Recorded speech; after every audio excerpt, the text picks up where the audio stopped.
Chef Yim. He's one of my closest friends in Hong Kong. We share a lot of things. We share our ups and downs.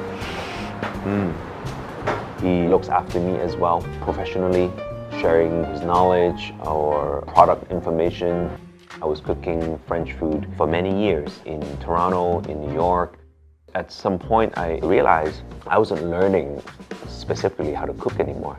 There was a natural spark in myself that I knew I was very interested in Asian flavors. And that's what led me to Hong Kong.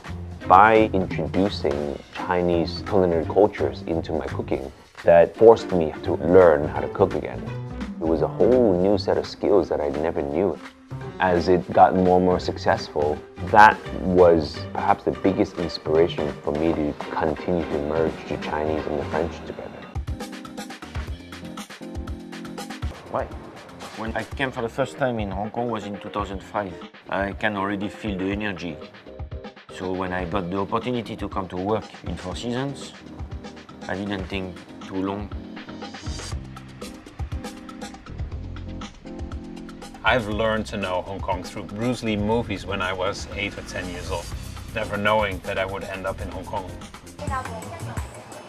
One of the things that I love about Hong Kong market is to see ingredients that are native to my country, like jicama, chayote. When I see these products that you can find also in my country or in the countries of Latin America that I travel in, it's like very surprising. I'm a strong believer that Latin America and Asia is so similar, and I love it. That's why I feel like I'm at home sometimes. It's very different, but it's so similar at the same time.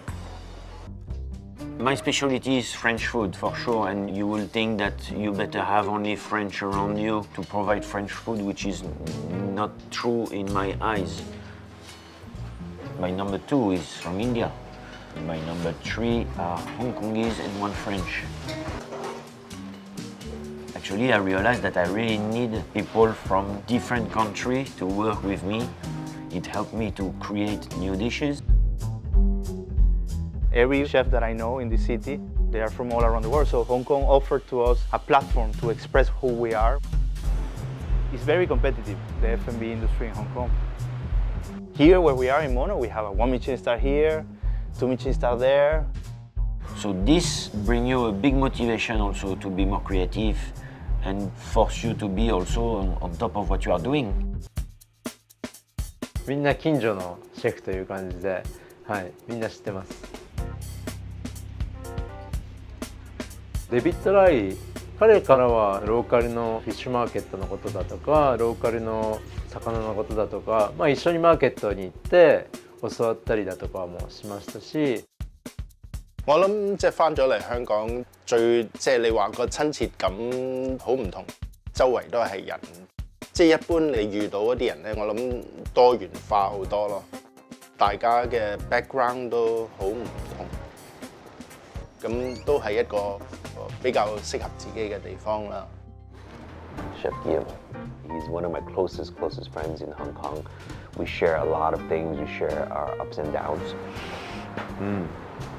He looks after me as well, professionally, sharing his knowledge, our product information. I was cooking French food for many years in Toronto, in New York. At some point, I realized I wasn't learning specifically how to cook anymore. There was a natural spark in myself that I knew I was very interested in Asian flavors. And that's what led me to Hong Kong. By introducing Chinese culinary cultures into my cooking, that forced me to learn how to cook again. It was a whole new set of skills that I never knew. As it got more and more successful, that was perhaps the biggest inspiration for me to continue to merge the Chinese and the French together. I always said that Hong Kong is just a little dot on the map. But this little dot has such an incredible amount of people who loves to eat. When we talk about my childhood memories, everything is about food. Every layer of the society of Hong Kong have a different passion for food, for sure. Where did you eat last night? Where are you gonna eat next week? I make a reservation in 2 months for this place. And I strongly believe that Hong Kong, without the restaurants, it will not be Hong Kong. I definitely have a lot of respect for Sato-san, Michelin star chef that is very passionate about what is around him. When we started the chocolate project, he came to Mono to make chocolate with us. The cacao pod, we don't want to go all the way through because we break the bean. Okay. So we go very slowly, very carefully. And then with the fingers, we're gonna separate. We're gonna open like that.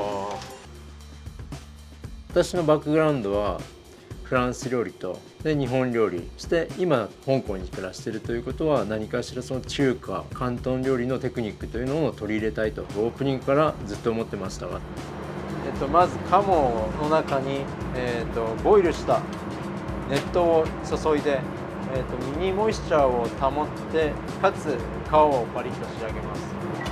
北京ダックというのは、鴨料理の中でも多分世界で一番有名な料理であって、料理人だったら作ってみたいと思うけど多分難しいし、だからウエスタンの料理人だとか、例えば日本の料理人だとか中華以外のシェフたちは憧れはあるけどなかなかトライできるものじゃないと。私もそう思ってたんですけど、じゃあ自分がやってみようと。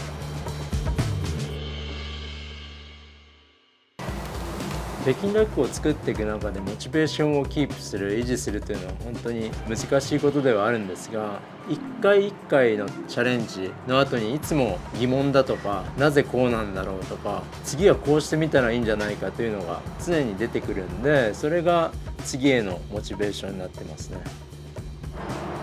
今回の鴨はちょっと油が少ないんで少しリーンな味で、ただフレーバーはすごくあるし、結構乾いた感じのクリスピーになってます。Even before the restaurant opened, I knew that my guests were already thinking, okay, what kind of Chinese restaurant would a French trained chef open? So there are specific dishes in Chinese restaurant you cannot get rid of. 喺呢度湯得唔得？ Like steamed fish, chicken, rice, dishes that you really need to have.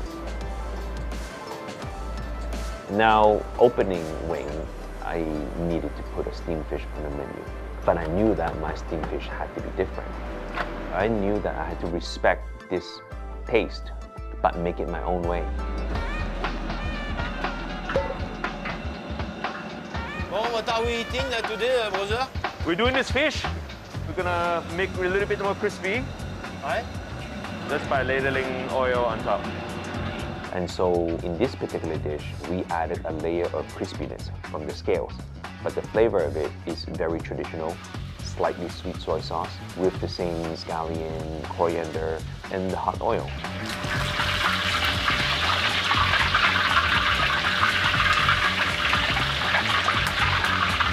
Usually, what do you serve with this kind of fish? White wine? You do champagne, we do white wine. Perfect.